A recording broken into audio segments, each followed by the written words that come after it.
welcome! 1776. No, wait, I'm getting carried away. 2276.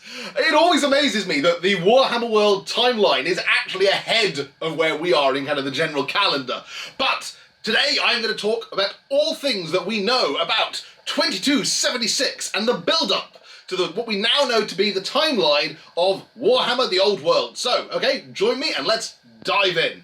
So, it's always one of those things where Games Workshop has a fairly full calendar. I mean, bear in mind that there's about 3,000 or 4,000 years worth of history that occur in the Warhammer World timeline before the birth of Sigmar, and then we've still got 2,500 years of history that run from the moment of the birth of Sigmar all the way through to Warhammer the End Times. It's actually fairly well jam-packed, and I have considered at some point doing a video trying to just give you a complete and total history of the Warhammer world, but the mind boggles trying to get it under control. One of the things that Games Workshop have always been really good at with their various army books is giving us a timeline running down key events that happen in your kind of the history of whichever army book you happen to be reading. And what's quite cool is as kind of the years have gone by, they've added new moments in. So each kind of generation of army book, each edition of Warhammer added new little events, new little sections of story to the Warhammer world. And it's almost kind of been like a fill-in-the-blank section, like you've got here, these are the 100 years between here and here where nothing happened. Right, well, let's stick something in there. Oh, okay, well, we're writing a new army book. Let's stick something else in there. And slowly but surely, the timeline fills up. What's interesting about the time that Warhammer the Old World is going to be set is that nothing much seems to happen, as far as I can tell, in kind of the 100 years before that. Or at least that was my first thought, but my research has given me a little bit more kind of an in-depth knowledge that hints about what the narrative might be for the Warhammer the Old World going forward. So if you look at the 200 years kind of prior to that, from 2000 and the fall of Mordheim, the meteorites smashing into it, all the way up until kind of the rise of Luon the Orc Slayer, there's loads that goes on. I mean, it's rammed. Finnebar the Seafarer becomes king. The whole wars of the Vampire Counts happen. There's epic battles for kind of dominance amongst the Skaven. There is so much that happens in that period. And I can kind of understand, therefore, why Games Workshop might have decided they didn't want to set Warhammer the Old World in that really busy time that kind of happens there. Instead, what they've done is they've picked a moment in time that kind of, for 70 years, for 100 years really, between 2200 to 2300, a limited number of things happen that maybe count as what I would think of as a GM and role-playing session as plot hooks. Like literally they've just been kind of planted there in the history to give you a thread on which you can build your narrative. And what's interesting is, having looked back through the events that happen during that period, which I'm going to cover in this video, they all kind of tie into the armies that we know are going to feature in Warhammer the Old World, which makes a lot of sense when you start to think about it. So, okay, 2276. We now know that's going to be the year. It was some wonderful artwork which I threw up at the start of this video and which featured on the Warhammer the Old World Facebook group.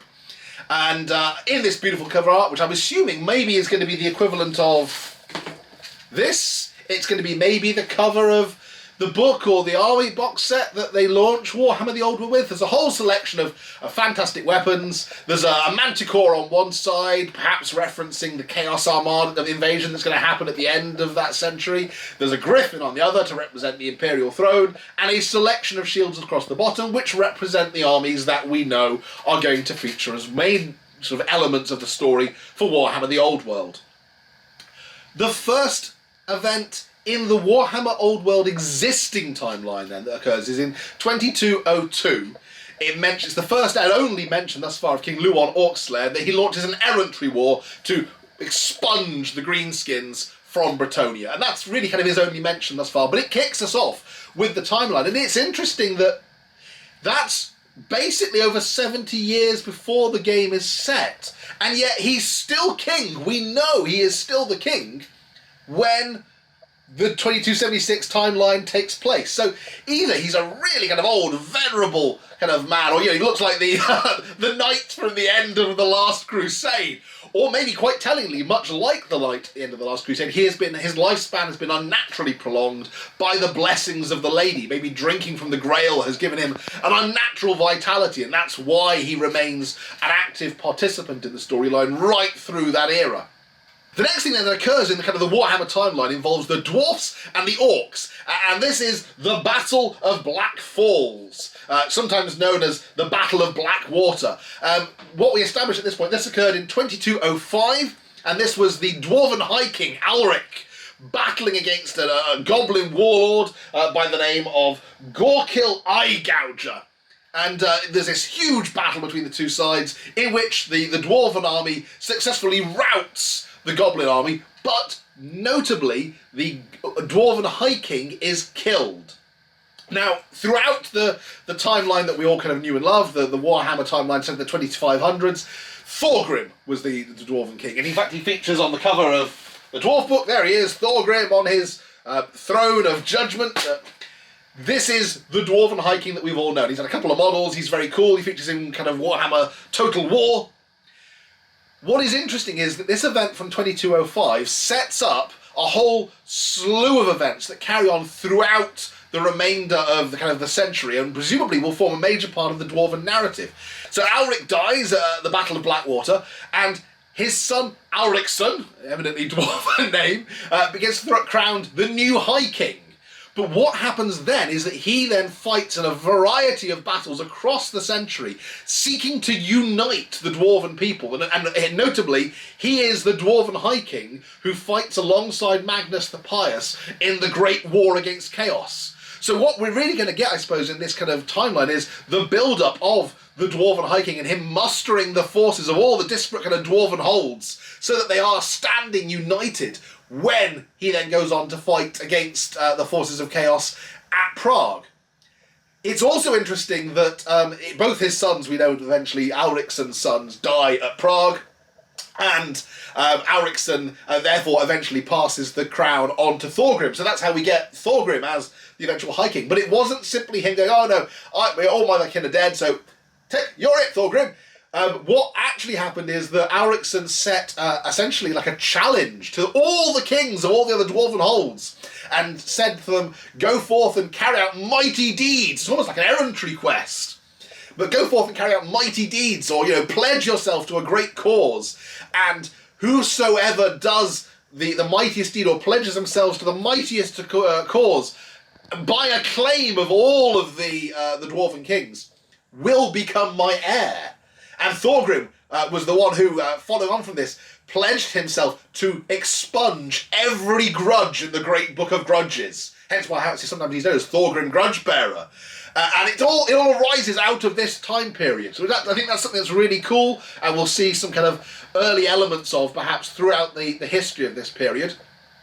The other next major thing that happens, it isn't probably going to involve something that we know is going to happen in the timeline. It's an Ogre Kingdoms event. In 2211, the Ogre Kingdoms went up into the Sky Titans castles, and they brought out the huge kind of cannons, and that's where the Iron Blasters come from. We've already been told that the Ogre Kingdoms aren't going to form part of the narrative for the kind of Warhammer the Old World, at least at launch or for the foreseeable future. So although that forms part of the timeline for this era, it doesn't really concern us as far as I can tell. Next event then that occurs, 2225. Now this is absolutely something that I think is going to tie into kind of the armies that are present throughout this era. So this is the High Marshal of the Knights of the Blazing Sun, leads a crusade down into Nakara, and actually he gets into a huge fight with a Tomb King by the name of Farak.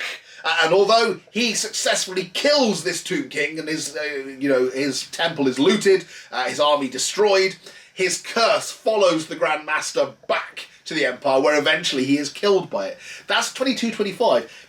Given we know, therefore, that's the end of the Grand Master of the Knights of the Blazing Sun at that point, it is not beyond the realms of possibility that his replacement, whosoever he might be, might become the Grand Master at the point that we're dealing with in the Warhammer the Old World timeline.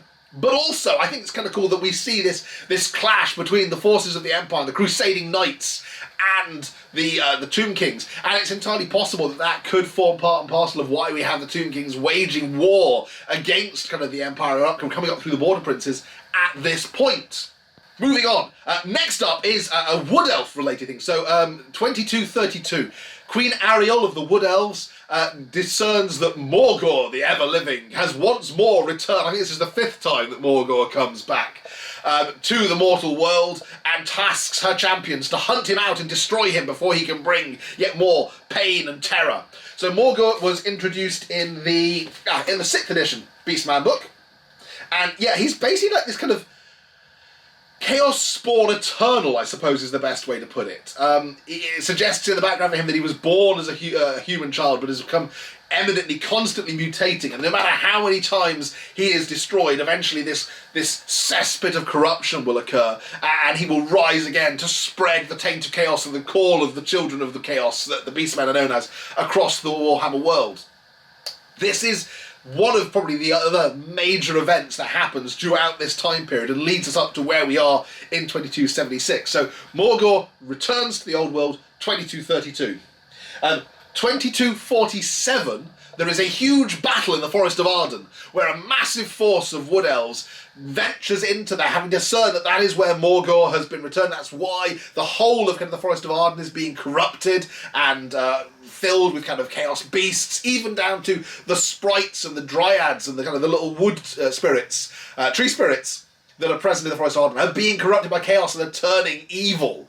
And there's an interesting character that was introduced in the Wood Elf 8th edition book by the name of Arilof, who was the key figure for this kind of event. He is the one eventually who slays Morgor in the Forest of Arden. So briefly, the story is Arilof leads this force of Wood Elf knights and archers and dryads and treekin out of the forest of Lorraine. They travel across Bretonnia hidden by a magic mist, arrive at the Forest of Arden, where the elves are constantly under attack by the trees. Kind of the treekin and the dryads are trying to kind of shield them, but the trees themselves are biting into the elves and tearing chunks of their flesh out. The spirits and the sprites that have been corrupted by chaos, described with kind of glowing red eyes, are attacking them and constantly sabotaging them. And eventually they fight their way to the heart of the glade at the centre of the Forest of Arden, and there Arilof finds Morgor, and he kind of attacks him. There's this huge battle that takes place, and the secret weapon that Ariel has gifted her champion Arilof is a vial of sap from the Tree of Ages, the oldest tree in the forests of Lorraine. In theory, potentially the oldest tree in the entirety of the old world. There's a suggestion that it may predate even the coming of the old ones. But he, having mortally wounded Morgor, he then drips a drop of the sap of the Tree of Ages into the wound that he has inflicted. And the purity of that tree sap banishes Morgor, completely and utterly destroys him, and sort of removes the taint from this glade at the heart of the Forest of Arden. And then as the Wood Elves venture back out of the Forest of Arden, at every tainted tree they come to, they drop one tiny drop of sap from the Tree of Ages onto the tainted tree, purifying it and returning the land to this kind of state of tranquility and sanctity. And from that point onwards, it's essentially established that the Forest of Arden remains one of the most holy places in the centre of Bretonnia. It's viewed kind of as a place of pilgrimage. It's places where Grail knights would venture in search of the lady. And it all arises from this kind of event here. So it all kind of ties into what the Beastmen are doing at that point in time, what the Wood Elves are doing at that point in time, and what the Bretonians are doing at that point in time. It's also worthy of mention, Arilof is one of these characters who, he's a bit of a Mary Sue, you might wonder, that his background is described as he was this foppish wastrel of a Wood Elf lord who didn't want to hunt anything that might even vaguely pose a risk to him, and just travelled around the place with his hunting hawk, picking off really kind of weak like bunnies and stuff. Until one day he was out riding alone, and he came across a beautiful elven maiden who was being attacked by this massive kind of four-armed Slaaneshi demon. And even his kind of cowardly heart couldn't bear to allow her to be attacked in this way. So he ventured in, and he and his hawk killed what essentially sounds to be like a keeper of secrets. Like the hawk pecked out its eyes while he stabbed it through its black heart with his hunting spear. The thing melts away, suggesting that maybe actually it was just kind of a test of his character rather than being a true keeper of secrets. At which point the elven maiden magically transforms into a goddess. But we're told it's not Ariel, it's not Alariel, it's not any of the goddesses, that we know. It's not Isha. It's some older elven goddess. Potentially it's hinted at as being the oldest goddess in the mortal realm. In the mortal realms. It's the oldest goddess in the old world. And she says this kind of cryptic prophecy that she has come to give 3 gifts to the elves that will save the world, and one is to make Ariloth her champion. This does, to be honest, sound like something that maybe he just made up when he was off drunk and wanted an excuse for changing his ways, except for the fact that he did transform into this mighty champion who killed Morgul. The second thing she prophesied was that her second gift would be his firstborn daughter, who never features then anywhere in the Warhammer background. I mean, supposedly this is this elven maiden who's going to be born someday who will save the world. Instead, the end times happen, unless it's going to be, you know, something that they come back to at a later date and go, oh yeah, we meant to use this to reverse the end times. I don't think that's going to happen. I think this is just something that one of the writers wrote in and then everyone forgot about. And the third gift is even far too important to talk about. Whatever. I mean, maybe it'll appear in the Mortal Realms. Maybe that's how the kind of Wood Elves will come back, or maybe that's part of how they became the Silverdeath. Who knows? But that's a major event that happens kind of in the midst of this, and it's probably one of the most important. And that and the death of the Dwarven High King are probably two of the most important events that happen in the Old World timeline at this point. The next and the kind of final big event that happens between 2271 and 2281. So it kind of crosses over the time period that we're dealing with, between the point when just 6 years before the old world is going to be set and 5 years after, there is this huge Norscan invasion of Nekara. And again, it's one of those things, I suppose, where you go, okay, I suppose, yeah, there's loads of gold and treasure down there, but it does seem an awful long way for Norscan raiders to travel all the way round from the Sea of Claws, head south round Estalia and Tylea and everything, and go and attack the coast of Nekara. But there we go. A Chaos Warlord by the name of Valagar the Butcher launches this attack on the lands of Khemri. And in fact, he loots the tombs, but is then ambushed on his return by Settra the Imperishable. So again, this is absolutely what Settra is doing at the point that Warhammer the Old World is set. And I do wonder if therefore maybe we might even get this Chaos Warlord as a character in the books, or maybe it will just be a key event in kind of the narrative that takes place during this time. But yeah, so this kind of just demonstrates that the races that have been featured in the artwork, the races that we are told are going to be the core factions for the old world setting, the Beastmen, Chaos, Khemrians, the Bretonnians, the Empire, Dwarves, Orcs and Goblins, Wood Elves, High Elves, they're all kind of the races that are active during this period. And it kind of makes sense, therefore, that those are the ones that they're going to focus their attention on for Warhammer the Old World.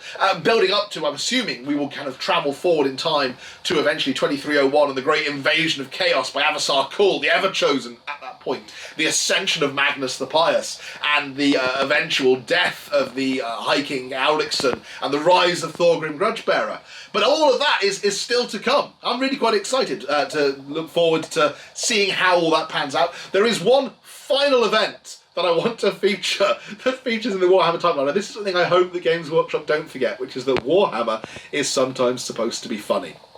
So this is taken from the Dogs of War book that was released during 5th edition. In 2236, the artist Grotio was instructed to paint a massive frieze upon the temple roof in the city of Numera. It was supposed to be an epic battle scene, and instead he decided to paint 6,000 naked nymphs on the temple ceiling, for which his punishment was to be exiled to the island of Nonuki. Please just keep funny in their Games Workshop if you're watching. I'd like to see more little bits of silliness. It shouldn't take itself too seriously. Grimdark is grimdark, and fine. 40k can be as grimdark as you like. Fantasy has to have an element of funny in it. I mean, we've got goblins whirling around out there with, you know, balls and chains and all manner of other ridiculousness happening. But cool. So that's my whistle-stop tour through the timeline leading up to where we are at with Warhammer the Old World. I hope that's been informative to you. If there's anything that you think I've missed, anything you think that should be considered, or anything that you think people should know, please let us know in the comments below. Please don't forget to click subscribe if you haven't already. It all helps. And thank you very much for watching. As ever, I will catch you next time. Bye for now.